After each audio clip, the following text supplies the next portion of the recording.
Attitude attitude एक ऐसी चीज़ है जिसके बारे में बहुत कुछ कहा गया है, जिसके बारे में बहुत लोगों ने चर्चाएं की हैं और हर आदमी के लिए इसकी इतनी इम्पोर्टेंस बताई गई है कि उसे शब्दों में बयान नहीं किया जा सकता। बहुत सारे विद्वानों ने ये कहा है कि एटीट्यूड एक ऐसी चीज़ है जो आपकी ज़िंदगी को स्वर्ग भी बना सकती है, नर्क भी बना सकती है।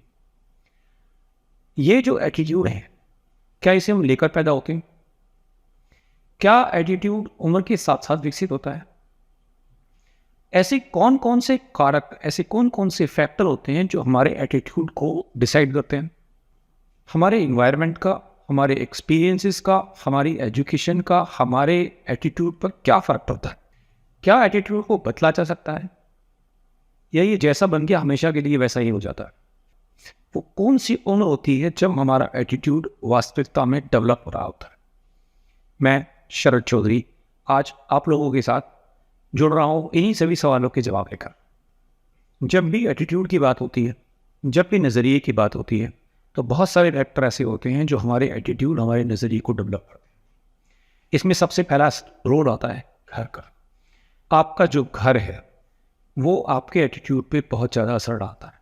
अगर आपके घर का एनवायरनमेंट पॉजिटिव है तो आपका एटीट्यूड ऑटोमेटिकली पॉजिटिव बनेगा। अगर आपके घर का माहौल नेगेटिव है, आपका एटीट्यूड ऑटोमेटिकली ही नेगेटिव होता जाने लगे। बच्चा अपनी एजुकेशन का सबसे इम्पोर्टेंट पार्ट या तो अपने घर से सीखता है या अपने स्कूल से सीखता है। स्कूल्स में बच्चे को मिलते हैं उसके पीयर को। आपका जो पीयर ग्रुप है वो आपके एटीट्यूड को डेवलप करने में अहम भूमिका निभाता है।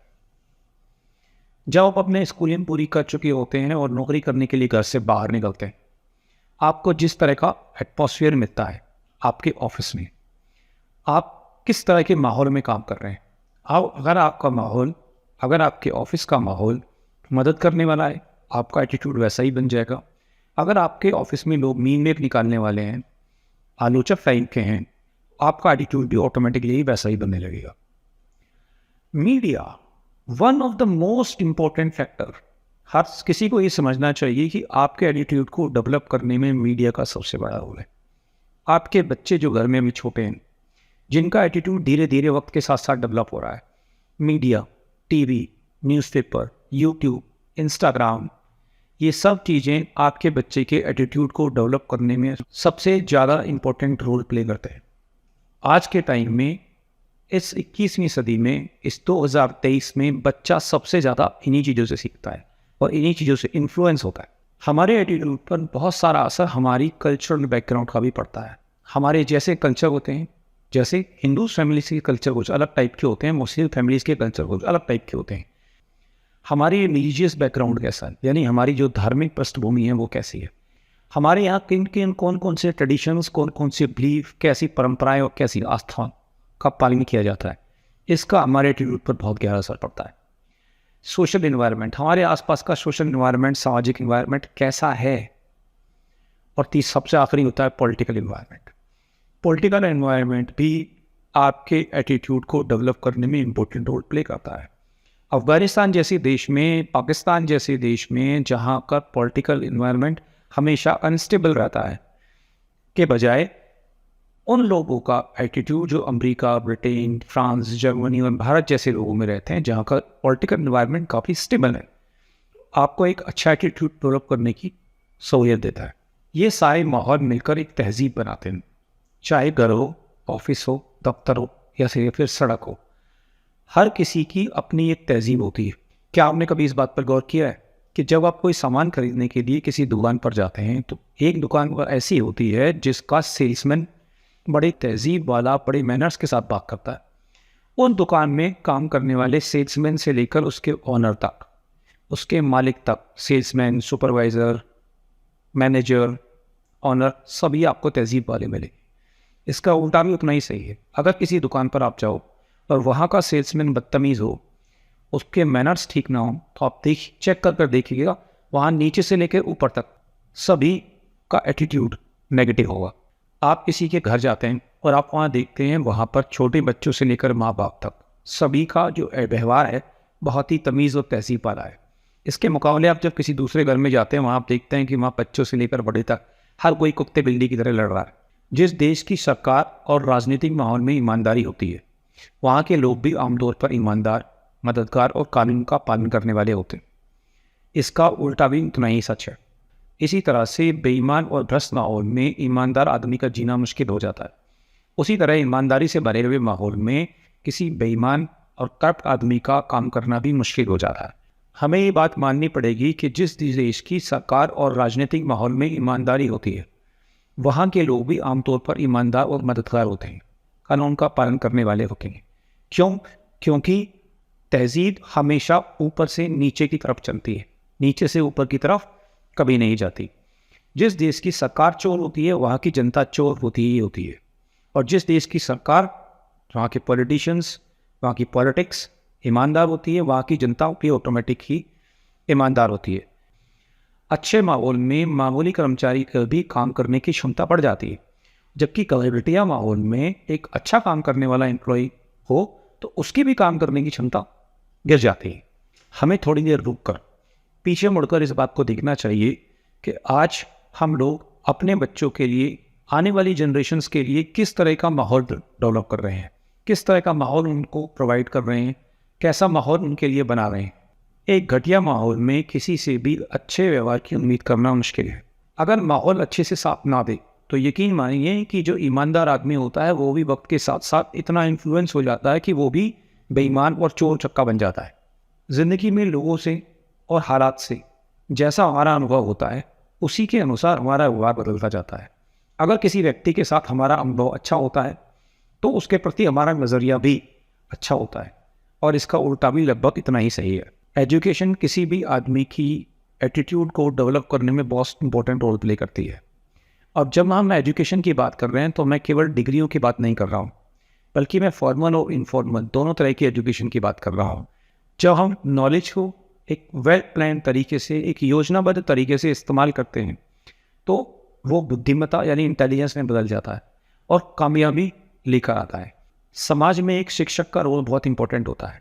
एक टीचर छोटे बच्चों पर बहुत असर डालता है और उसका जो असर होता है, स्कूल लाइफ का जो असर होता है, वो एक बच्चे पर पूरी ज़िंदगी बना रहता है। आज हम लोग इंफॉर्मेशन के युग में जी रहे हैं। हर मिनट मल्टीपल इंफॉर्मेशंस जनरेट हो रही हैं और आ रही हैं। एक बच्चे को, एक आम आदमी को इतनी ज़्यादा इंफॉर्मेशन मिल रही है जितनी शायद पहले अतीत में कभी भी नहीं मिली। हम लोग इंफॉर्मेशन के समंदर में डूबे जा रहे हैं, लेकिन सही ज्ञान और सही समझ के लिए तरास भी रहे। एजुकेशन ऐसी होनी चाहिए जो हमें ना केवल रोजी रोटी कमाना सिखाए, बल्कि हमें ज़िंदगी को जीना सिखाए। जिस तरीके से खराब सेहत न होने का मतलब अच्छी सेहत नहीं है, उसी तरह किसी व्यक्ति के नकारात्मक ना होने का मतलब ये नहीं है कि वो सकारात्मक यानी कि पॉजिटिव है। जो पॉजिटिव एटीट्यूड वाले लोग होते हैं, उनकी पर्सनैलिटी में आपको एक अलग तरह की चमक देखने को मिलती है। उन्हें बड़ी आसानी से पहचाना जा सकता है।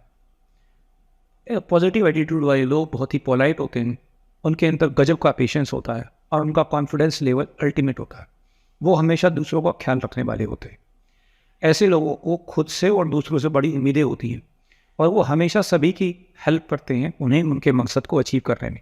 सभी लोग एटीट्यूड की बात करते हैं, हर कोई कहता है कि एटीट्यूड पॉजिटिव होना चाहिए, पॉजिटिव होना चाहिए, पॉजिटिव होना चाहिए, लेकिन ये कोई नहीं बताता कि पॉजिटिव एटीट्यूड के फ़ायदे क्या हैं। क्या फ़ायदा है पॉजिटिव एटीट्यूड का? क्यों हम पॉजिटिव एटीट्यूड रखें? नेगेटिव में क्या बुराई है? जब किसी व्यक्ति का एटीट्यूड पॉजिटिव होता है तो उसकी प्रोडक्टिविटी, उसकी उत्पादन क्षमता ऑटोमेटिकली ही बढ़ जाती है। चाहे वो कोई भी हो, चाहे वो एक स्टूडेंट हो, चाहे वो एक एम्प्लॉय हो, चाहे वो ऑनर हो, चाहे वो एक पिता हो, चाहे वो एक माँ हो।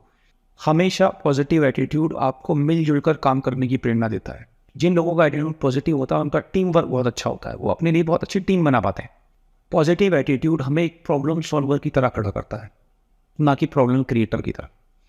जिस आदमी का एटीट्यूड पॉजिटिव है वो लाइफ में आने वाली हर प्रॉब्लम को बड़े आसानी से हैंडल कर लेता है, बड़े आसानी से सॉल्व कर लेता है। पॉजिटिव एटीट्यूड आपकी लाइफ की क्वालिटी को बेहतर बनाता है। आपके साथ जो लोग जुड़े हुए हैं उनकी लाइफ की क्वालिटी को बेहतर बनाता है, आपके काम की क्वालिटी को बेहतर बनाता है और आपकी पूरी ज़िंदगी को बेहतर बना देता है। अगर आपका एटीट्यूड पॉजिटिव है, अगर आपके एम्प्लॉयज़ का एटीट्यूड पॉजिटिव है, तो आपको अपने बिजनेस में कभी भी ज़्यादा प्रॉफिट की चिंता करने की ज़रूरत नहीं है। जहाँ एटीट्यूड पॉजिटिव है वहाँ प्रॉफिट अपने आप आएगा। बिना कुछ करे आएगा। ये सब पॉजिटिव एटीट्यूड बनता है तो आपकी जो रिलेशंस है, चाहे वो एम्प्लॉयज़ और एम्प्लॉयर के हों, चाहे वो फादर और मदर के हों, चाहे वो पेरेंट्स और बच्चे के हों, चाहे वो स्टूडेंट या टीचर के हों, आपके सारे रिलेशन ऑटोमेटिकली अच्छे हो जाते हैं और वो एक दूसरे को मोटिवेशन भी देते हैं। आपकी लाइफ में स्ट्रेस ऑटोमेटिकली घटने लगता है। ऐसा आदमी समाज के लिए हमेशा योगदान देने वाला बनता है और देश के लिए एक बहुत ही इंपॉर्टेंट एसेट के रूप में खड़ा होता है। और जो लोग नेगेटिव एटीट्यूड वाले होते हैं, जिनके अप्रोच नेगेटिव होते हैं, ज़िंदगी उनके लिए तो नरक होती है, वो दूसरों की ज़िंदगी को भी नरक बना देते हैं। घटिया नज़रिया होने से हम खुद ही अपने रास्ते की सबसे बड़ी बाधा बनते हैं।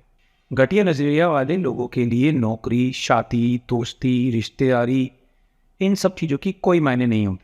इन लोगों का नज़रिया हमेशा कड़वाहट से भरा हुआ होता है।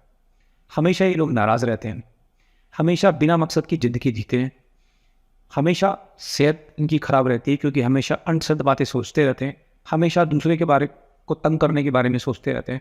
ये वो लोग होते हैं जो ये मानकर चलते हैं कि पड़ोसी के घर की दीवार गिरनी चाहिए, चाहे मेरी भैंस मर जाए। ऐसे लोग जहाँ भी पाए जाते हैं, चाहे वो घर में, ऑफिस में, आस पड़ोस में, सबके लिए बोझ बन जाते हैं और एक ऐसे माहौल को निर्माण कर देते हैं जिसमें एक अच्छे आदमी का सांस लेना मुश्किल हो जाता है। और एटीट्यूड एक कॉन्टाजीनियस चीज़ है, ये छूत की बीमारी की तरह से होता है। ये एक से दूसरे आदमी में ज़रूर फैलता है। और ये जो घटिया व्यवहार वाले लोग होते हैं, जिनका एटीट्यूड नेगेटिव होता है, ये अपने घर में, अपने आस पड़ोस में, अपने ऑफिस में, और यहाँ तक कि इस एटीट्यूड को अपने आने वाली जनरेशन, अपने आने वाली पीढ़ियों तक को भी पास कर देते हैं। ये एक इंसानी फितरत है कि इंसान आमतौर पर बदलाव का विरोध करता है। जितने भी बदलाव होते हैं वो तकलीफ दे तो होते ही, चाहे उसका असर अच्छा हो या बुरा, बदलाव तनाव पैदा करता है। कभी कभी अपने गलत और बुरे नज़रिए को हम इतना आरामदेह महसूस करते हैं कि हमारे अच्छे के लिए अगर कोई बदलाव हो रहा होता है तब भी हम उसे एक्सेप्ट नहीं करते, तब भी हम उसके विरोध में खड़े हो जाते हैं। ऐसे में $1,000,000 क्वेश्चन ये खड़ा होता है कि हम अच्छा नज़रिया, अच्छा एटीट्यूड कैसे बनाएं। एटीट्यूड एक दिन में नहीं बनता, बुढ़ापे में नहीं बनता। कच्ची उम्र में ही, बचपन से ही हमारा जो एटीट्यूड है, हमारा जो नज़रिया है, वो डेवलप होना शुरू हो जाता है। इसमें कोई शक है ही नहीं कि ये बेहद आसान और बढ़िया होगा कि कच्ची उम्र के दौरान ही हम सही नज़रिया अपनाएं। लेकिन इसका ये मतलब बिल्कुल नहीं है कि एक बार कच्ची उम्र में हमें जो आदतें पड़ गई, हम पूरी ज़िंदगी उन्हीं आदतों को लेकर बैठे रहे।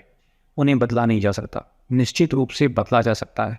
हर उम्र में सुधार की गुंजाइश होती है, अगर कोई व्यक्ति सुधरना चाहे तो आप कैसे एक अच्छा नज़रिया बनाकर उसे कायम रख सकते हैं। अच्छा नज़रिया बनाने के लिए आपको उन उसूलों को जानना होगा जो अच्छा नज़रिया बनाने के लिए ज़रूरी है। सबसे बड़ी बात, आपके अंदर इच्छा होनी चाहिए अपने आप को इम्प्रूव करने की, अच्छा व्यवहार करने की। उन उसूलों का पालन करने के लिए निष्ठा और अनुशासन को अपनाना होगा। ज़िंदगी में जिम्मेदारी लेना बहुत ज़रूरी है और अपनी जिम्मेदारी हमें खुद को लेनी होगी। सबसे बड़ी जो प्रॉब्लम है इंडियन कॉन्टिनेंट में, क्या सॉरी दुनिया में है, इंडियन कॉन्टिनेंट की क्या बात करूं, कि यहाँ कोई भी जिम्मेदारी नहीं लेना चाहता। मेरी गलती कभी नहीं थी, मैं किसी गलती के लिए जिम्मेदार नहीं। मेरे द्वारा किए गए हर गलत काम के लिए, मेरी फेलियर के लिए, मेरे नाकामयाब होने के लिए या तो मेरे माँ बाप जिम्मेदार हैं, मेरा समाज जिम्मेदार है, सरकार जिम्मेदार है, कोई भी जिम्मेदार है, बस मैं जिम्मेदार नहीं। अगर किसी को अपने एटीट्यूड को इम्प्रूव करना है तो सबसे पहले ये ज़रूरी है कि उसे जिम्मेदारी लेनी होगी, अपनी हर गलती की, अपनी हर बुराई की, अपनी हर अच्छाई की।